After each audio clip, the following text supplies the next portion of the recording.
Hey everyone, it's Xant. Now, it's been a hot minute since the last GBGW video, and it seems we get to come back to new content, which is always a pleasant surprise. After 2 weeks of the Abyss event, fresh air sounds pleasant. Hopefully your downtime was fun and you completed the story and free missions, maybe even Code Phi. Anyways, let's get into things. Starting off are the 2 new gadget suits, and we'll start with the Big Blue. A Stray Blue frame, second revise, coming from the predictably named Gundam Seed vs. Stray graphic novel. Not quite a manga, not quite a comic book. Sort of in the middle is the best way to describe it. Piloted by Guy Murakumo for Serpent Tail, this suit is another upgrade to the blue frame obtained from the remains of Heliopolis. Using the tactical arms we saw in the red frame Kai, this suit was actually given a rework during the same time by Lau and Serpent Tail, hence the similarities between the 2 suits. However, the blue frame stays unique with its weapon selection.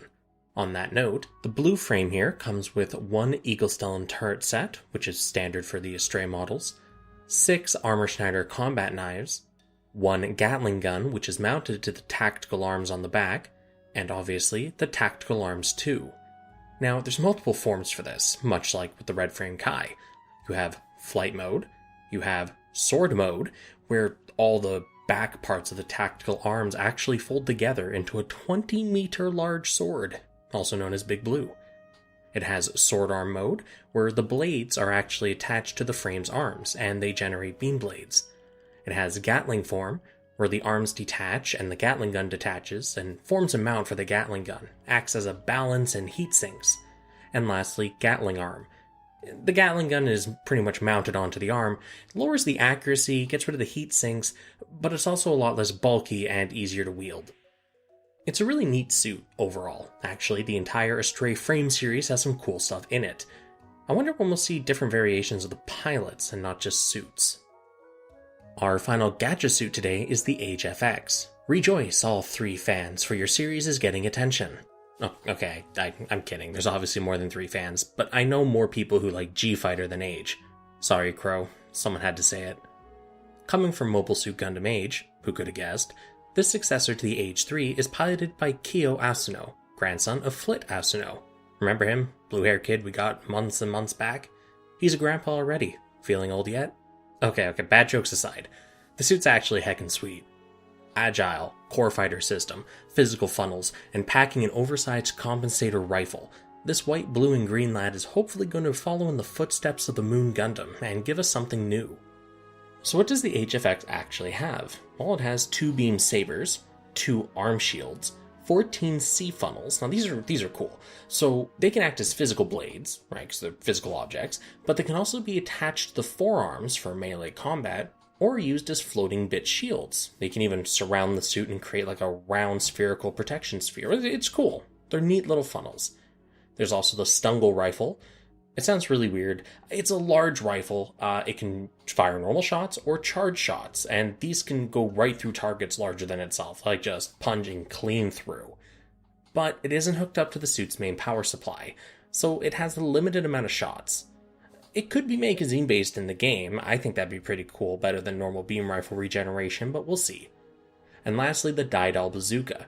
This is actually an attachment to the rifle. It makes charge mode the default, but also speeds up the firing rate. Remember that I'm okay with beam bazookas, so this might be neat, especially considering the arena for this coming week requires bazookas. Going out on a limb, I hope the C-funnels have an active toggle system. Use the skill and they're offensive. Use it again to toggle and they act defensive. God knows it won't happen, but wouldn't that be awesome? Our last new suit today is the Welfare, the chonkiest lad to join us since Maxter, the Bolt Gundam. Neo Rush's entry for the 13th Gundam fight in Mobile Fighter G and piloted by Argo Gulski, this suit focuses on raw strength and thick armor, allowing it to just walk up and begin wailing on its opponents without a care. It comes with 2 weapons, the Graviton hammer and Vulcan guns on the head. It shouldn't take a rocket scientist to kind of put 2 and 2 together here. Those guns were a last minute, haha, whoops, right, we might need to stop missiles countermeasure. They didn't plan this. This was purely a walk up and punch things suit. So, to reiterate its weapons, it has a Graviton hammer. This is actually a flail weapon that's attached to its handle via a beam chain. The flail can be fired off as a projectile, and the beam chain attaches afterwards. The flail part's actually stored on the left shoulder. You can see the little bubble. And it has, like I said, Vulcan turrets. It has 2 of them, 4 mounted Vulcans in the head. I count a set as 2, because typically most suits have 2 Vulcan turrets, so anyways, neither here nor there. Now, I could go into the special attacks and whatnot for this suit, but those aren't really weapons, per se, just applications of what's available. Anyways, I wonder when we'll see that windmill Gundam. Now, on to the pilots. First off is Chibody Crockett, Neo America's most famous boxer and pilot of the Maxter. He finally joins his suit in GBGW. Made an orphan just before departing for Neo America, hijackers dressed as clowns stole onto the transport he was on, and his mother ended up a casualty. Left alone in New York on Earth, he was scouted as a boxer and began his training. Eventually, he joined the Shuffle Alliance, and he did value honor as a boxer, brought it to his fights in and outside the ring whether he was in his suit or not. He admonished even his own crew when they were caught rigging fights for him. Now, his fear of clowns actually lasted to adulthood, as seen in his fight against Neo-Portugal's Romario Manini. He used the Jester Gundam, and, Chibody had panic attacks. Poor guy. Our final new addition today is the Blue Destiny's pilot, Yu Kajima, leader of the guinea pig team, who are given technologies to test and interact with before mass production. And one of those technologies happened to be the Blue Destiny. To not spoil the games he's from, his goal was to demolish the exam system, as its creator had accidentally merged the soul of his assistant into the system in a freak accident. He accomplished this goal, and then got the nickname Blue Death for his work in pushing back the Axis forces in Char's counterattack. I guess Ace Pilot does fit the bill here, doesn't it? Also, does this canonically explain why exam users lost their minds? The assistant's soul was breaking them mentally?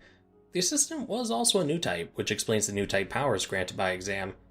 The more you know, I guess. And with that, all the new content is covered, and I'm done. You know, I really did miss doing these weekly videos. It's nice. I'm glad they're back. Anyways, peace out guys, and I will see you in the next one.